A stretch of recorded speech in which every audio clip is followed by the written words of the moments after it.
The Tea Party is in the news today. A CNN poll released shows that only 32% of Americans approve of the movement, whereas a whopping 47% of Americans actually disapprove of the Tea Party movement.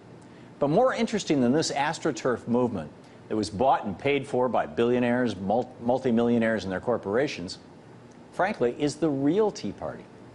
I'm talking about the Boston Tea Party of 1773. That autumn, a flyer was nailed on people's front doors and on trees all over Boston in the middle of the night, signed by an enigmatic character who went under the pseudonym Rusticus. There's still some debate about who he really was. It said, "Make sure that your watchmen be instructed as they go on their rounds to call out every night, 12:30, beware of the East India Company." The East India Company? Conventional wisdom has it that the 1773 Tea Act, a tax law passed in London that led right to the Boston Tea Party, was simply an increase in the taxes on tea paid by American colonists.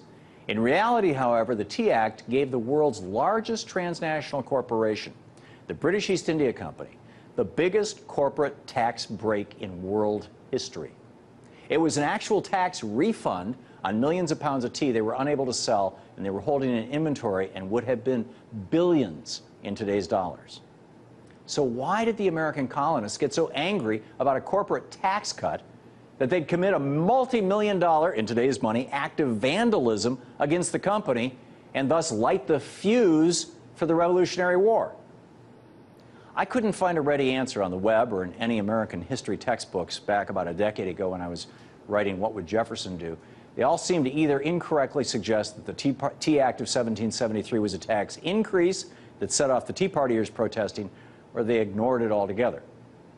So when I found in an antiquarian bookstore in London an original first edition of one of this nation's earliest history books, I had to buy it to learn the real story of the Boston Tea Party and the subsequent American Revolution. This is an original copy of Retrospect of the Boston Tea Party with a memoir of George R.T. Hughes, a survivor, this is the full title of it, a survivor of the little band of patriots who drowned the tea in Boston Harbor in 1773. Because the identity of the Boston Tea Party participants were hidden, other than Sam Adams, and all were sworn to secrecy for the next 50 years, this account is singularly rare and important, as it's the only actual first-person account of the Tea Party by any of the participants who were there that exists to this day. And turning its brittle, age-covered, wrinkly pages and looking at printing on unevenly sized sheets, typeset by hand. You can, I don't know if you can see this. It's literally different sizes. I mean, this is printed on small hand presses almost 200 years ago. Was both fascinating and exciting. Although George Robert Twelvetree Hughes's name is today largely lost in history, he was actually quite well known in colonial times and during the early 19th century. For example, when young Paul Revere went off to join the Army, he took Hughes along with him. After escaping from the British fleet to join the rebels, General George Washington and his wife Martha took Hughes into their home for a few days. Washington called Hughes a man who was amazingly good-natured, and Hughes said that Madam Washington waited upon them at table at dinner time and was remarkably social. And it was Hughes and this book that named what Thomas Jefferson in all his writings and speeches always referred to as the incident in Boston Harbor into something called the Boston Tea Party. Hughes literally coined the phrase.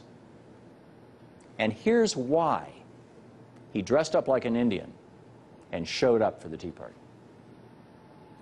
The East India Company was trying to corner the tea market. After all, it was the drink of choice of the colonists, and there was pretty much a tea shop on every corner in America. We imported millions of pounds of tea every year, and most of it was brought in by small American entrepreneurs, what the British called smugglers.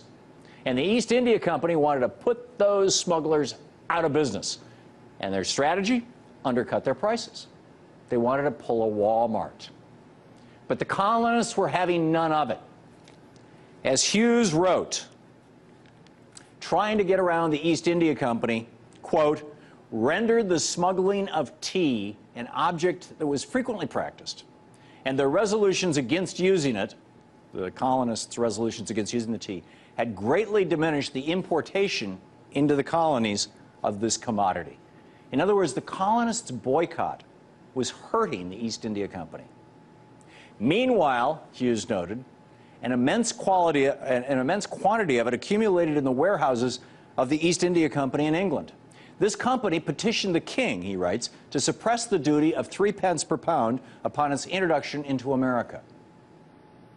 That petition by the corporation was successful. It's known as the Tea Act of 1773, and the result was great for the transnational East India Company and a big problem for the American entrepreneurs.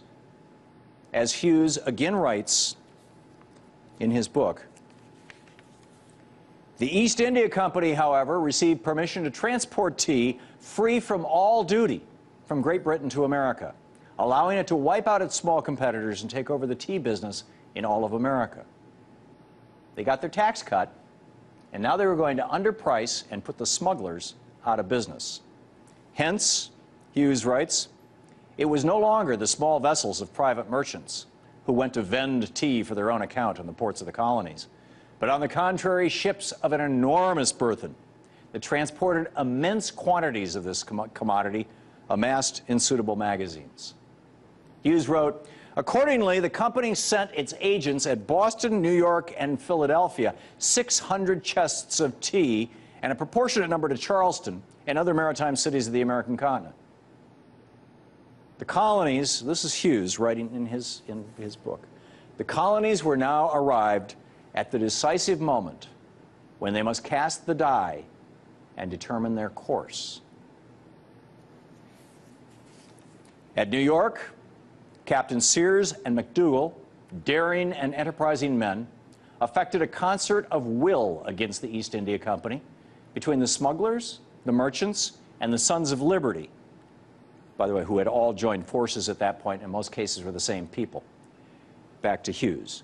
Pamphlets suited to the conjecture were daily distributed, and nothing was left unattempted by popular leaders to attain their purpose. You get it? Resistance was organizing and growing, and the Tea Act was the final straw.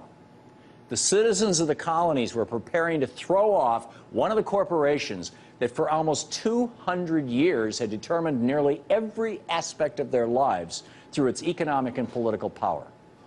They were planning to destroy the goods of the world's largest multinational corporation, to intimidate its employees, and to face down the guns of the government that supported it. A pamphlet was circulated throughout the colonies called The Alarm, and signed by our enigmatic Rusticus.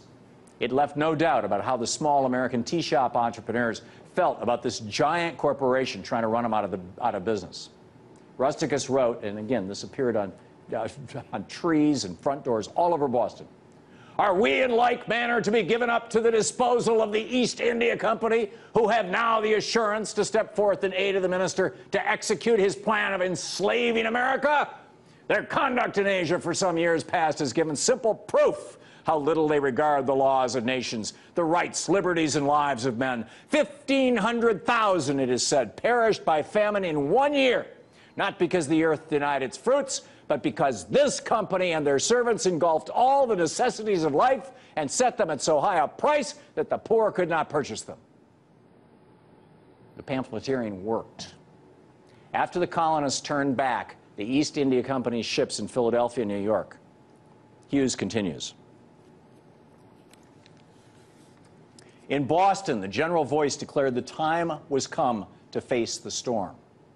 This was the voice of the Bostonians in 1773, wrote Hughes. A guard was, this is incredible, this is the actual story from the one guy who was actually there. A guard was placed on Griffin's Wharf, near where the tea ships were moored.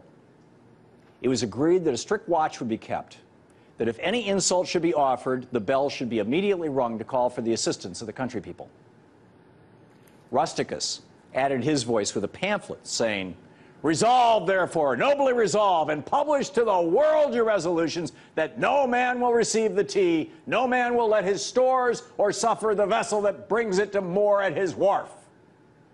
Another pamphlet titled The Alarm probably written by Samuel Adams, although we don't know for sure, also appeared on trees and houses on October 27, 1773. It said, "It hath now been proved to you that the East India Company obtained the monopoly of that trade by bribery and corruption. That the power thus obtained they have prostituted to extortion and other the most cruel and horrible purposes the sun ever beheld." And then Hughes says, on a cold November evening, the first of the East India Company's ships of tax-free tea arrived. On the 28th of November, 1773, Hughes writes, the ship Dartmouth, with 112 chests, arrived. It was now evening, and I immediately dressed myself in the costume of an Indian, equipped with a small hatchet and club, after having painted my face and hands with coal dust in the shop of a blacksmith.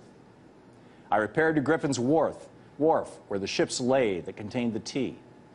When I first appeared in the street after being thus disguised, I fell in with many others who were dressed, equipped, and painted as I was, and who fell in with me, and we marched in order to the place of our destination. When we arrived at the wharf, they divided us into 3 parties for the purpose of boarding the 3 ships which contained the tea at the same time. The name of him who commanded the division to which I was assigned was Leonard Pitt. The names of the other commanders I never knew. Hughes, this is still from the guy who was there, George Robert Twelvetree Hughes. He was 17 at the time. We were immediately ordered by the respective commanders to board all the ships at the same time, which we promptly obeyed. The commander of the division to which I belonged, as soon as we were on board the ship, appointed me boatswain and ordered me to go to the captain and demand of him the keys to the hatches and a dozen candles. I made the demand accordingly, and the captain promptly replied and delivered the articles, but requested me at the same time to do no damage to the ship or its rigging. We then were ordered by our commander to open the hatches and take out all the chests of tea and throw them overboard. And we immediately proceeded to execute his orders, first cutting and splitting open the chests with our tomahawks so as thoroughly to expose them to the effects of the water. In about 3 hours from the time we went on board, we had thus broken and thrown overboard every tea chest to be found on the ship, while those on the other ships were disposing of the tea in the same way at the same time. We were surrounded by British armed ships, but no attempt was made to resist us. He notes, we then quietly retired to our several places of residence without having any conversation with each other or taking any measures to discover who were our associates. There appeared to be an understanding that each individual should volunteer his services, keep his own secret, and risk the consequences for himself. No disorder took place during that transaction, and it was observed at that time that it was the stillest night that had ensued that Boston had enjoyed for many months. George Robert Twelvetree Hughes.